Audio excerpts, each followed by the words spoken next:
Je veux souligner d'abord un certain nombre de sujets que nous avons abordés, vous et moi. D'abord, les négociations qui s'ouvrent entre Monaco et l'Union européenne. C'est important pour votre principauté, car c'est l'accès au marché intérieur.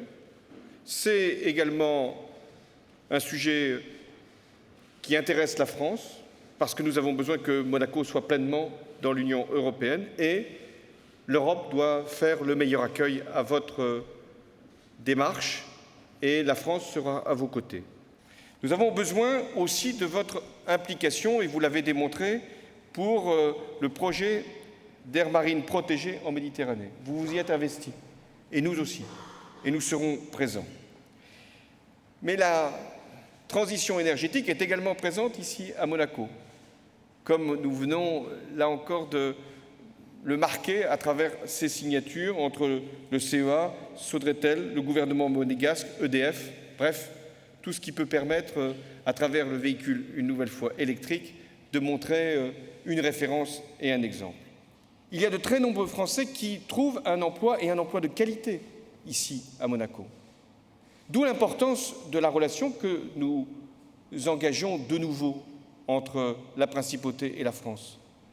Parce que la Principauté crée à peu près 1000 emplois par an qui, pour beaucoup, je ne veux pas dire pour l'essentiel, sont occupés par des Français.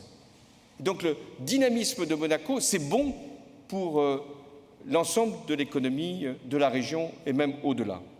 Et donc nous devons coopérer pour que nous puissions encore favoriser l'emploi.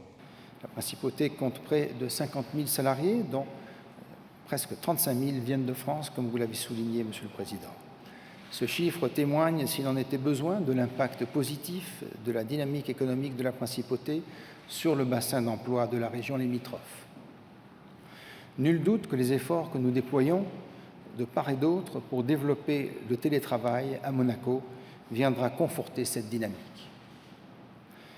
Nous avons visité ensemble, Monsieur le Président, les ateliers du constructeur monégasque de véhicules électriques Venturi, qui illustrent bien, comme vous l'avez si bien exprimé, la volonté qui anime mon pays, j'y tiens particulièrement, d'allier progrès et développement durable.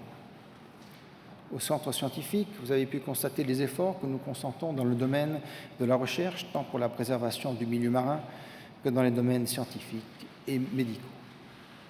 La signature de 5 accords de partenariat, à l'instant, ici même, marque notre volonté commune de réaliser ensemble de nouvelles avancées dans ces domaines de pointe que sont la recherche scientifique et l'environnement.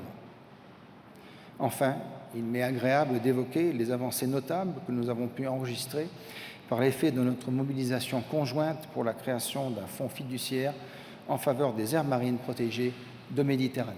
Aujourd'hui, ensemble, Monsieur le Président, nous avons marqué notre détermination à écrire une nouvelle page du livre de la longue et riche histoire qui lie nos deux pays.